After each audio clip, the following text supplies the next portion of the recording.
Hello everyone, so myself Anshul and welcome to my channel Miss Botanophilic. तो आज की जो वीडियो है वो एक रिक्वेस्टेड वीडियो है जो कि मुझे मोस्ट ऑफ द सब्सक्राइबर्स हैं उन्होंने मुझे रिक्वेस्ट किया था रिगार्डिंग कि हम कैसे डेजिटेशन बनाते हैं। तो अगर आप मास्टर्स के स्टूडेंट हो या फिर पीएचडी के स्टूडेंट हो तो आपका जनरली एक बुक होता है, वो आपको लिखना पड़ता है जिसको हम डेजिटेशन या फिर थीसिस बोलते हैं। ओके, सो ये एक पीस ऑफ वर्क है जो कि ऑलमोस्ट क्या होता है 6 मंथ से लेके 1 ईयर तक का एक टाइम पीरियड होता है जहाँ पे हम लोग अपनी रिसर्च को कंडक्ट करते हैं and after that we have to create this book piece of work जिसको हम क्या बोलते हैं, डेजिटेशन बोलते हैं या फिर थीसिस बोलते हैं।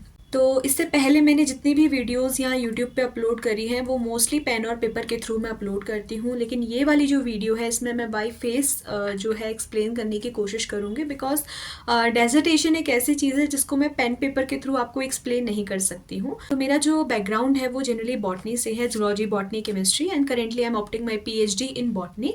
तो ये मेरा डेजिटेशन है जो कि प्री PhD कोर्स वर्क का है। तो मैं इसके थ्रू आपको एक्सप्लेन करूँगी कि किस तरह से प्रॉपरली आप डेजिटेशन क्रिएट कर सकते हो। ठीक है, तो अभी तक हम लोगों ने भी 2 या 3 बार डेजिटेशन बनाया है, एक मास्टर्स में और जनरली हमें PhD में डेजिटेशन बनाने पड़ते हैं। या होता है वो आपका 2 तरह से होता है, या तो वो स्ट्रक्चर्ड होता है या आपका अनस्ट्रक्चर्ड होता है।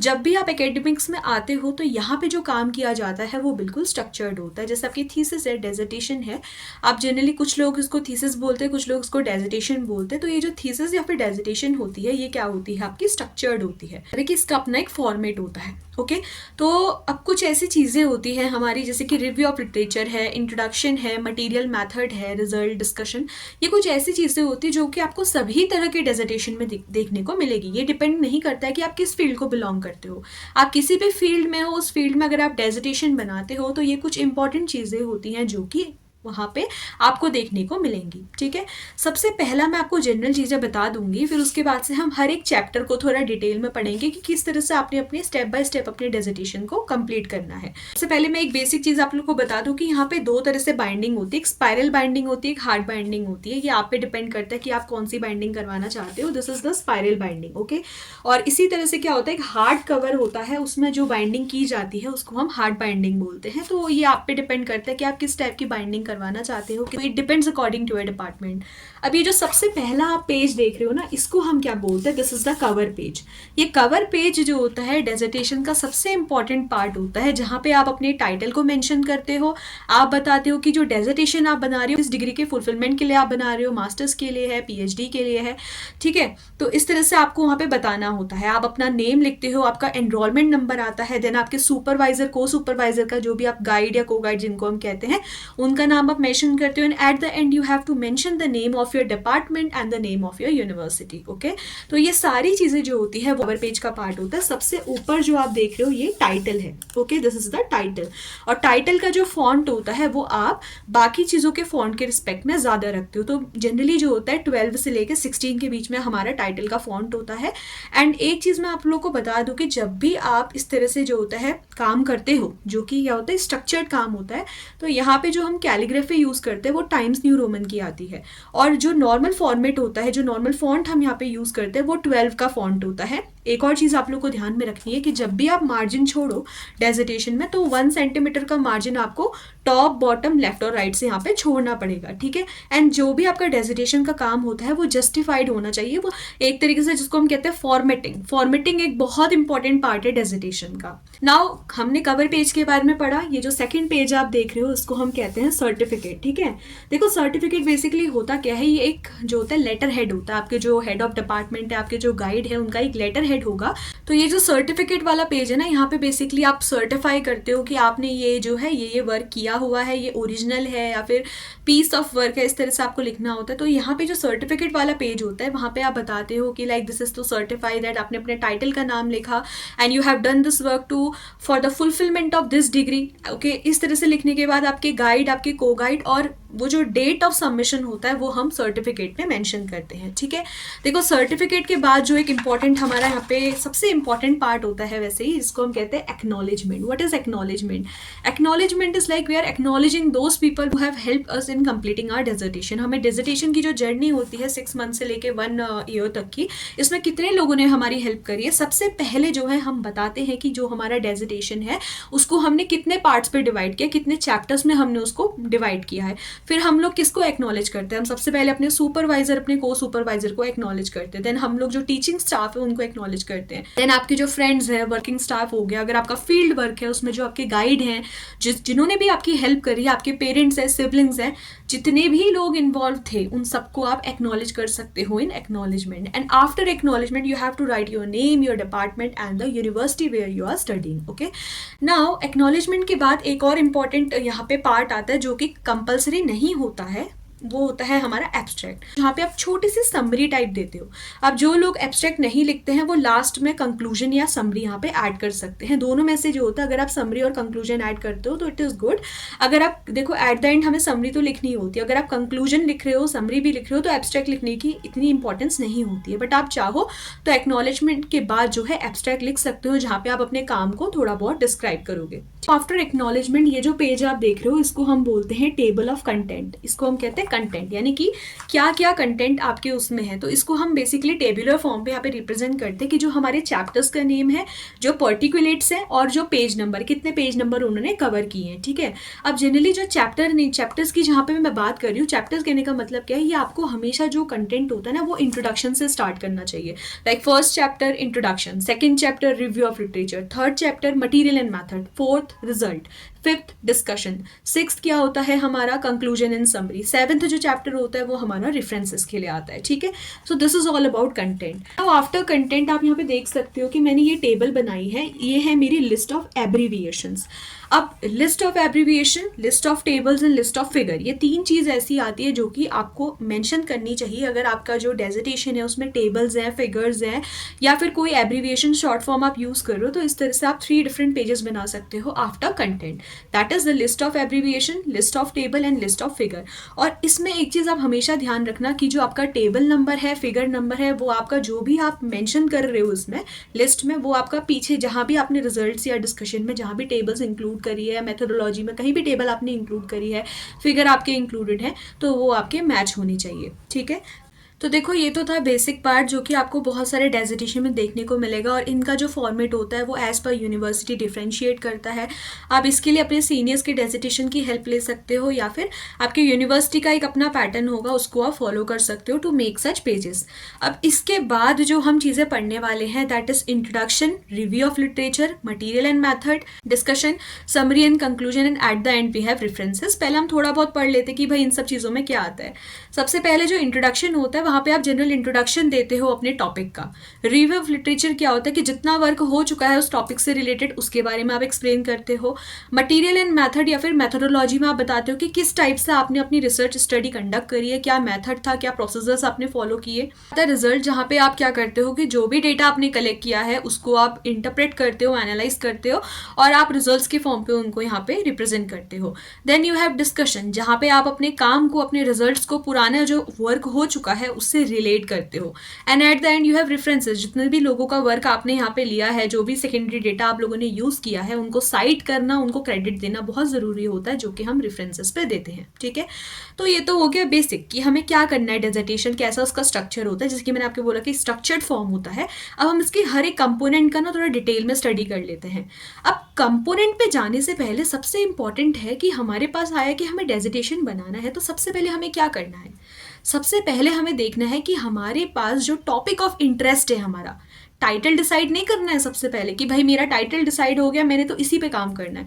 ठीक है, टाइटल सबसे पहले आपको डिसाइड नहीं करना है, सबसे पहले आपको टॉपिक डिसाइड करना है कि मेरा इंटरेस्ट किस में है, क्या वो फैसिलिटीज़ मेरी लैब पे अवेलेबल है कि मैं उनको कंडक्ट करवा सकूँ। लेट सपोज कि मुझे पैथोलॉजी में इंटरेस्ट है, मैं फंगस का कल्चर करना चाहती हूँ, अगर मेरी लैब में वो फैसिलिटीज़ है तो definitely I should go for that particular work. Okay, similarly अगर मुझे प्लांट टिश्यू कल्चर पे इंटरेस्ट है, मेरे पास लेबोरेटरी है, मैं कल्चर क्रिएट करना चाहती हूँ, मैं करूँगी, और वहाँ पे क्या है, अच्छा खासा एक प्लांट को मैंने लिया, उससे मैंने कल्चर क्रिएट किया, और वहाँ पे मेरा प्राइमरी डेटा एक्सट्रैक्ट हो चुका है। अलग अलग चीज़ों में क्या होता है, आपको दो चीज़ें यहाँ पे देखनी होती है। पहला टॉपिक ऑफ इंटरेस्ट, सेकंड कि अगर आपके लैब में, आपके पर्टिकुलर डिपार्टमेंट में क्या वो फैसिलिटीज़ है या नहीं है। अगर फैसिलिटीज़ नहीं होती है then you can go for the survey method. For example I am saying कि let's suppose we have economic botany. Economic botany में आपके पास बहुत सारे टॉपिक्स होते हैं, आपके पास मेडिसिनल प्लांट होते हैं, एवेन्यू प्लांट्स होते हैं, डायल्डिंग प्लांट्स होते हैं।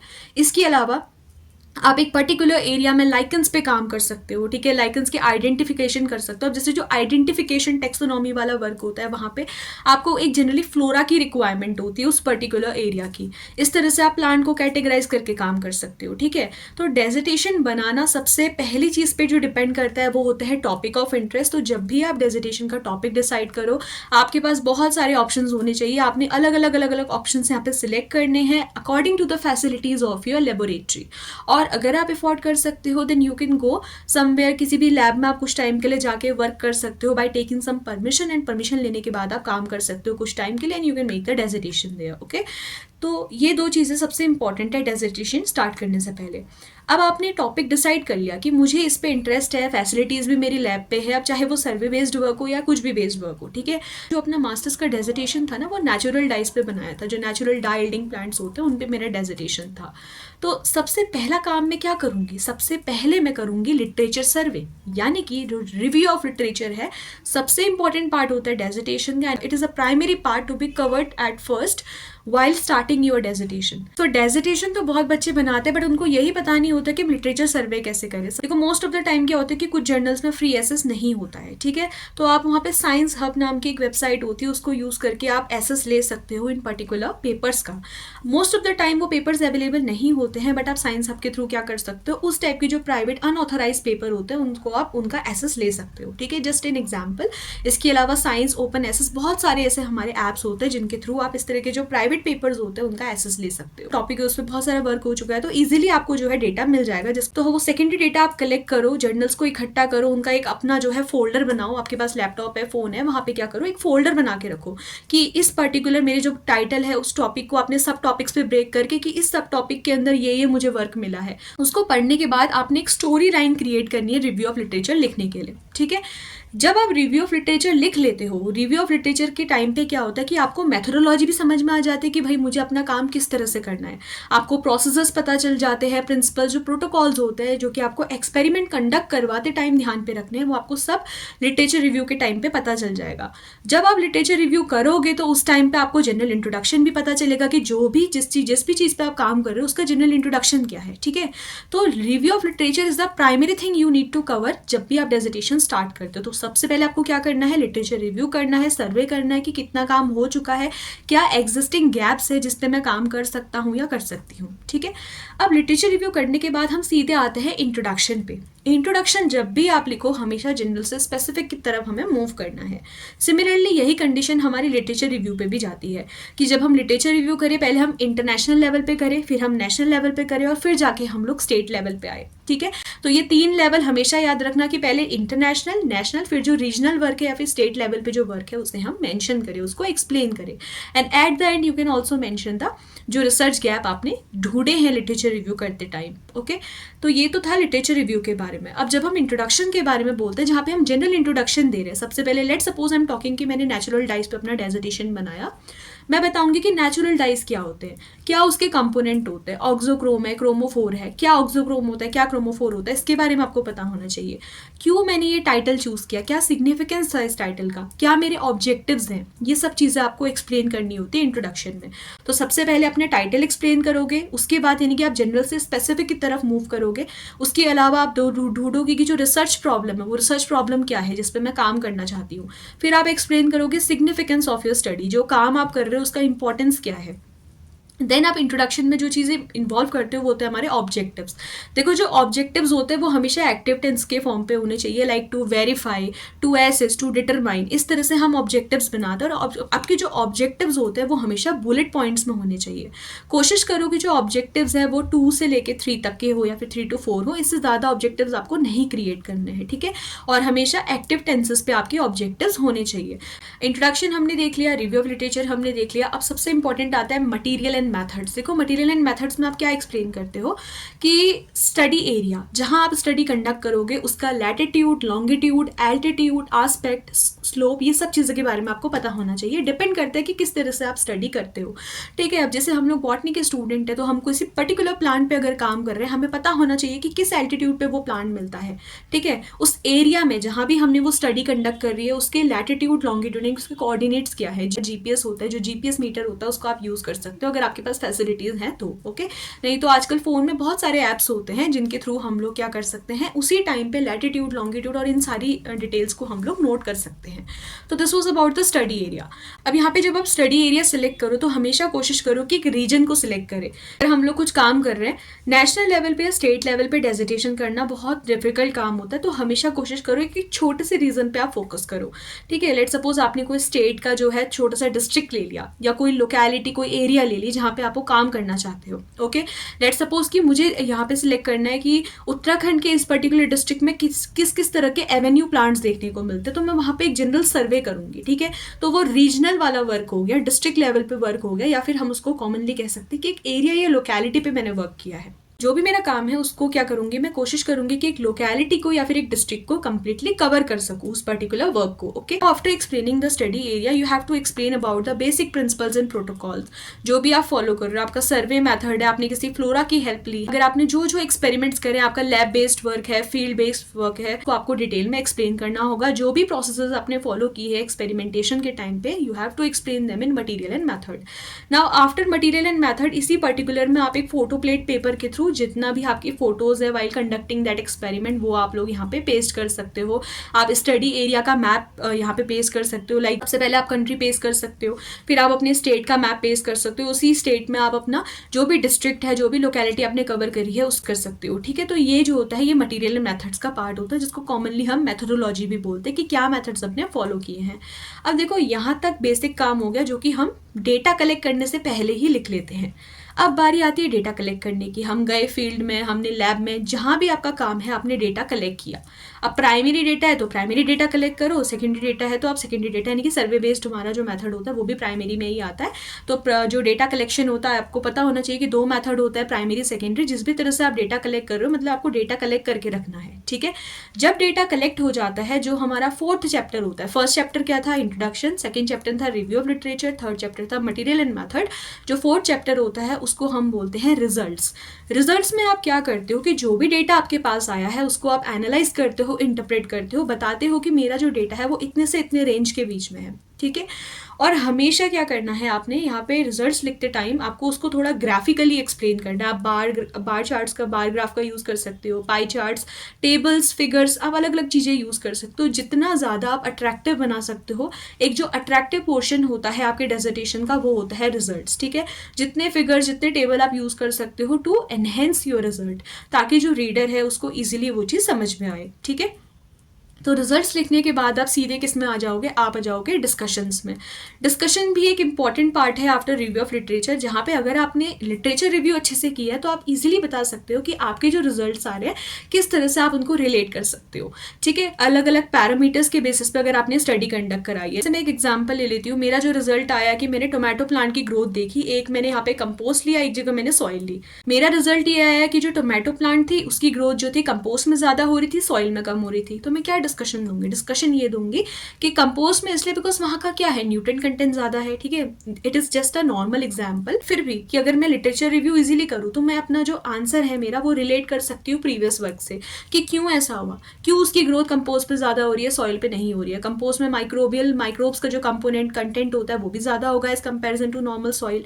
ठीक है, न्यूट्रिएंट का कंटेंट बहुत ज़्यादा होगा। तो इस तरह से हमें क्या होता है, रीजंस देने पड़ते हैं अपने रिजल्ट्स के, तो उसको हम बेसिकली डिस्कशन कहते हैं। ओके, इसके बाद से आता है आपका कंक्लूजन एंड समरी। कंक्लूजन और समरी में आप क्या करोगे, एक ओवरऑल जनरल डिस्क्रिप्शन दोगे अपना वर्क का, जिसमें सबसे पहले क्या आता है, आपका इंट्रोडक्शन आ जाएगा, थोड़ा बहुत क्या मटीरियल मेथड आपने फॉलो किए, क्या आपका मेजर जो फाइंडिंग्स थी उनको एक्सप्लेन करोगे। लास्ट में आप कुछ फ्यूचर सजेशंस भी दे सकते हो, रिकमेंडेशन दे सकते हो। ठीक है, इस सब के बाद सबसे लास्ट में आता है रेफरेंसेस। देखो रेफरेंसेस एक इंपॉर्टेंट पार्ट है, बिकॉज हम क्या कर रहे हैं, हम साइट कर रहे हैं उन ऑथर्स को, हम उन्हें क्रेडिट दे रहे हैं जिनका भी वर्क हमने यहाँ पे यूज़ किया है। ओके, रेफरेंस देते टाइम हमेशा आपको याद करना है कि आपने जो है सेम पैटर्न फॉलो करना है। जैसे MLA पैटर्न होता है, MHRA पैटर्न होता है और APA पैटर्न होता है। इस तरह से जो पैटर्न है आपको यहाँ पे यूज़ करना है। रेफरेंसिंग के टाइम पे चीज़ हमेशा याद रखना कि जब भी आप लिटरेचर रिव्यू करो, इंट्रोडक्शन लिखो, तो उस टाइम पे आप जिन भी ऑथर्स के यहाँ पे क्या कर रहे हो, पेपर पढ़ रहे हो, एट द टाइम करेंटली आप गूगल स्कॉलर की हेल्प लेके साइटेशन दे सकते हो। बिकॉज गूगल स्कॉलर जो वेबसाइट है वहाँ पे आपने पेपर सर्च किया, कोई भी रिलेवेंट पेपर आपको मिला जो कि आपके लिए हेल्पफुल है, वहाँ से आपने वो पेपर पढ़ा एंड उसी टाइम पे वहाँ पे साइड का ऑप्शन आता है, आप एक सिंगल पैटर्न फॉलो करो। अब एक और इंपॉर्टेंट चीज़ के रेफरेंसेस लिखते टाइम दो चीज़ें याद रखना, chronological order and alphabetical order. सबसे पहले तो आपने क्या करना है, अल्फाबेटिकल ऑर्डर फॉलो करना है। लाइक मेरे पास ABC 3 यहाँ पे क्या है, हमारे पास पर्सन है जो कि ऑथर है। सबसे पहले मैं A को साइड करूंगी, फिर B को साइड करूंगी और फिर C को साइड करूंगी। क्रोनोलॉजिकली जो फैक्टर है वो ये है कि अगर एक ही ऑथर है, उसने जो है 2 ईयर में अपने काम को पब्लिश किया है, लेट सपोज कि A जो ऑथर था उसने अपना काम 1999 और 2000 पे यहाँ पे पब्लिश किया है, तो सबसे पहले मैं A का जो 1999 पे वर्क हुआ है उसको साइड करूंगी, फिर A ने जो 2000 पे वर्क किया है उसके बाद मैं उसको साइड करूंगी। तो क्रोनोलॉजिकल मतलब जो टाइम पीरियड में असेंडिंग ऑर्डर होता है उसमें हमें चलना पड़ता है। सिमिलरली अल्फाबेटिकल ऑर्डर हमें रेफरेंसेस में फॉलो करना पड़ता है, ठीक है। सो आई थिंक इतना सब कुछ हो जाने के बाद आपने आना है टाइटल पे, जो कि मैंने स्टार्टिंग में बोला था कि टाइटल आपको सबसे पहले डिसाइड नहीं करना है, टाइटल होता है सबसे लास्ट में डिसाइड। तो जनरली बच्चे क्या करते हैं ना, पहले ही चूज कर लेते हैं, भाई टॉपिक आया दिमाग में, मैं तो इस टाइटल पे बनाऊंगा। तो हमेशा आपने क्या करना है, पहले अपना सारा काम कंप्लीट करना है, फिर आपने एक टाइटल डिसाइड करना है। देखो रफ टाइटल आप स्टार्टिंग में बना लो, हो सकता है वो टाइटल, लेकिन एट द एंड ये नहीं कि हमने स्टार्टिंग में फिक्स कर लिया तो वही हमारा टाइटल है। टाइटल जो होता है आपका हमेशा 10 से लेके 12 वर्ड्स के बीच में होना चाहिए। जितना भी एक गुड जो टाइटल होता है, एक अच्छे टाइटल की अगर प्रॉपर्टीज हम देखें तो वो 10 से 12 के बीच में होना चाहिए। जो आपका मेन पार्ट है आपके वर्क का वो उस टाइटल पे होना चाहिए, बिकॉज अगर एक टाइटल अट्रैक्टिव है, कैची है, तो तब जाके जो रीडर है वो आपके वर्क को यहाँ पे स्टडी करेगा, ठीक है। और जो मेन पॉइंट्स पे आपने वर्क किया है वो आपके टाइटल पे होना चाहिए, ना ज़्यादा बड़ा टाइटल होना चाहिए, ना ही ज़्यादा छोटा टाइटल होना चाहिए, ठीक है। 10 to 12 वर्ड्स का टाइटल इज इनफ। आपने क्या करना है, इतना सारा वर्क होने के बाद आप 6 to 7 टाइटल बनाओ, उसमें से जो बेस्ट टाइटल है उसको आप सिलेक्ट कर सकते हो अपने डेजिटेशन के लिए, ठीक है। सो आई थिंक इस वीडियो में मैंने जितने भी इंपॉर्टेंट पॉइंट्स थे डेजिटेशन बनाने के लिए वो सारे पॉइंट मैंने कवर करने की कोशिश करी है। वीडियो को मैं ज़्यादा लंबा नहीं करना चाहूँगी, बस मेरी कोशिश ये थी कि मैं जितने भी इंपॉर्टेंट यहाँ पे पॉइंट्स हो डेजिटेशन को लेके वो कवर करवा सकूँ। और जनरली हर फील्ड में डेजिटेशन अलग होता है, बट स्ट्रक्चर्ड फॉर्म जो होता है, स्ट्रक्चर्ड की जब मैं बात कर रही हूँ तो फॉर्मेट सेम रहेगा बट काम थोड़ा अलग होता है। किसी का लैब बेस्ड वर्क होता है, किसी का फील्ड बेस्ड वर्क होता है, किसी का जो वर्क होता है वो सर्वे बेस्ड होता है, ठीक है। सोशल एक्सपेरिमेंट्स हमें करने होते हैं। सो मेथोडोलॉजी सबकी अलग होगी बट फॉर्मेट बिल्कुल सेम होगा। तो चाहे आप बॉटनी के स्टूडेंट हो या ना हो, या आप इस फील्ड से बाहर के स्टूडेंट हो, साइंस से बाहर के स्टूडेंट हो, उनके लिए भी ये वीडियो हेल्पफुल है। एंड इसके अलावा लास्ट में मैं कुछ सॉफ्टवेयर के बारे में आपको बता दूं जिनको आप यूज़ कर सकते हो अपनी डेजिटेशन बनाने के लिए। लाइक अगर आप लोगों को रेफरेंस मैनेजर सॉफ्टवेयर होता है, मेंडले होता है, इसके अलावा आपका जो होता है जोटेरो, इस तरीके से जो हमारे ऐप्स होते हैं इनको आप यूज़ करके ईजिली रेफरेंसिंग दे सकते हो। एंड आपको साइंस हब के बारे में बताया, उसको आप जो प्राइवेट हमारे पेपर्स होते हैं उनका एसेस लेने के लिए आप साइंस हब को यूज़ कर सकते हो।